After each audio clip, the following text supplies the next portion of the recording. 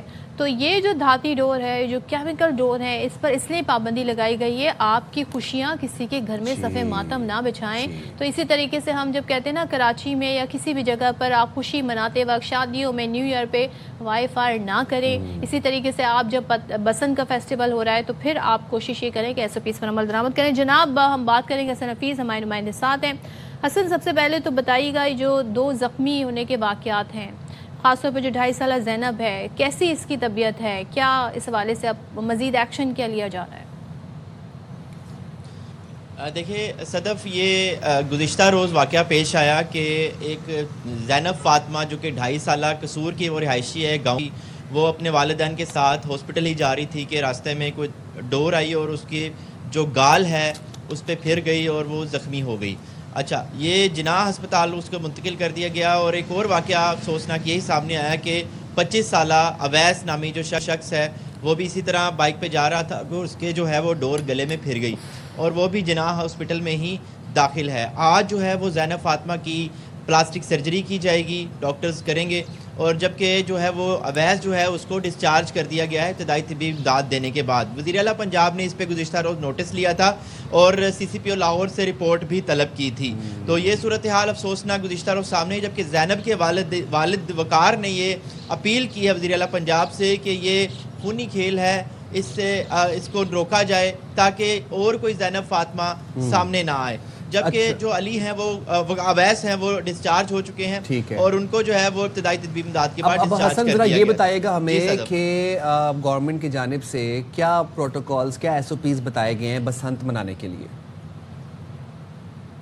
سائم کا kite flying جو ordinance ہے, ایکٹ ہے 2025, اس کے مطابق کچھ ایس او پیز بتائے گئے ہیں جس کے مطابق آپ بسنت منا سکتے ہیں. 6, 7 اور 8 فروری کو بسنت کا تہوار رکھا گیا ہے. ان تینوں دنوں میں جیسے آپ نے فرمایا کہ بسیں اور جو رکشے ہیں وہ سواری عوام کو فری فراہم کی جائے گی تاکہ موٹر سائیکل کا استعمال کم سے کم ہو. اس کے ساتھ ساتھ یہ اس آرڈیننس کے مطابق 18 سال سے کم عمر بچوں کو روکا گیا ہے کہ وہ جو پتنگ بازی نہ کریں. اگر اس طرح کی صورتحال یا آرڈیننس پر یا ایکٹ پر عمل درآمد نہ کرنے کی صورت میں پہلی دفعہ 50,000 روپے جرمانہ ہوگا اور اگر وہی وائلیشن ریپیٹ کی جاتی ہے تو دوسری مرتبہ 1,00,000 روپے جرمانہ ہوگا. اور اگر جو ڈور بنانے والے ڈور مینوفیکچرنگ ایسوسی ایشن جو ہے اور کائٹ مینوفیکچرنگ ایسوسی ایشن ہے, ان کو اجازت دی جا رہی ہے, یعنی 2 روز بعد یعنی 31 دسمبر سے ان کو مینوفیکچرنگ کی اجازت دی جا رہی ہے کہ آپ ڈور اور جو کائٹ ہے اس کو بنا سکتے ہیں. اچھا, ڈور بنانے کی بھی کچھ تیار کرنے کی بھی کچھ ایس او پیز بتائے گئے ہیں. دھاتی ڈور استعمال نہیں ہوگی, ڈور پہ کوئی خاص جو کیمیکل جو خطرناک ہے وہ نہیں لگایا جائے گا. ایک نارمل جو ڈور ہے اس کو تیار کیا جائے گا. تو حسن اگر اس کی کیا ساتھ وائلیشن ساتھ ہوگی تو کوئی کریک ڈاؤن بھی جاری ہے اور خاص پرٹیکولر جی آپ نے کائٹ ایسوسیشن کی بات کی, آپ نے ڈور بنانے والی ایسوسیشن کی بات کی, انہی سے یہی رجسٹرڈ ہیں یا باقی لوگوں کو بھی الاؤ کیا گیا ہے؟ ظاہر گلی محلے میں ہر طرح دکانیں ہوتی ہیں, پتنگ کی بھی دکانیں ہیں, ڈور بھی مل رہی ہوتی ہیں, کس طریقے سے ریگولیٹ کیا جا رہا ہے چیزوں کو؟ صدف یہ جتنے بھی جو مینوفیکچرنگ ایسوسیشن ہیں انہوں نے کمٹمنٹ کی ہے اس بات کی کہ یہ کائٹ فلائنگ ایسوسیشن پہلے رجسٹرڈ ہوگی حکومت سے اور وہ پھر اس کے بعد اس کی خرید و فروخت کر سکیں گے.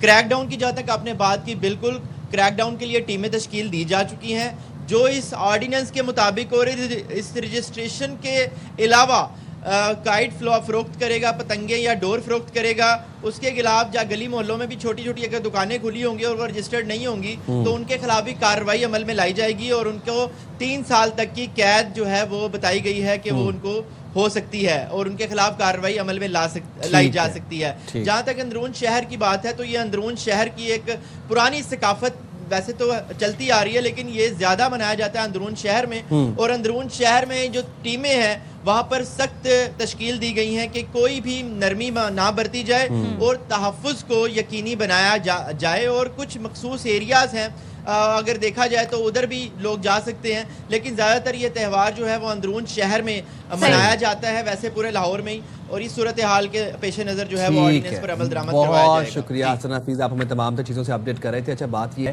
کہ 25 سال بعد پتنگ دوبارہ سے منائی جا رہی ہے لاہور کے اندر, پنجاب کے اندر. اب آپ لوگوں کی ذمہ داری یہ کہ انفرادی طور پر آپ لوگوں نے تو ہوائی فائرنگ نہیں کرنی, ہلڑ بازی نہیں کرنی, جو ڈور کے اور جو گڈیوں پتنگوں کے جو سائز کے جو پروٹوکولز ہیں وہ آپ نے فالو کرنے ہیں. بٹ ایک اور آپ لوگ کام کر سکتے ہیں کہ انفرادی طور پر جو شٹرنگ والی تار ہوتی ہے نا وہ کھمبوں پر یا پھر جو ہائی جو ایسکلیٹڈ روڈز ہیں, پل ہیں, وہاں پر ڈال سکتے ہیں اپنے علاقے کے, تاکہ ان کیس اگر کوئی ڈور اوپر چل بھی رہی ہے تو وہ جو ہے وہ شٹرنگ والی تار میں پھنس جائے اور وہ نیچے جو ہے ٹریفک کو تنگ. جو بائک سوار ہیں تو ویسے آپ اوائڈ کریں بائک پہ ٹریول کرنا, اس دن پابندی بھی ویسے لگائی گئی ہے, لیکن یہ ہے کہ اگر آپ بائک پر ہیں تو آپ نے جناب کوئی آپ وہاں پر گلاس لگا لیں یا کوئی آپ راڈ لگا لیں تاکہ اپنی بچت کا سامان ضرور کریں. اور ہیلمٹ کا تو ویسے بھی استعمال لازمی پنجاب حکومت نے جب ٹرانسپورٹ ہی آپ کے لیے فری کر دی ہے بسنت کے دنوں میں, تو پھر کیوں آپ نے بائک پہ جانا, آرام سے بیٹھ کے جائیں نا, اے سی والی بس میں بیٹھ کے جائیں, وہاں پر تو بسیں بھی اے سی والی چلتی ہیں. کیا بات ہے. چلیں جی اب ہم یہاں پر چھوٹا سا بریک لے رہے ہیں اور بریک کے بعد واپس آتے ہیں.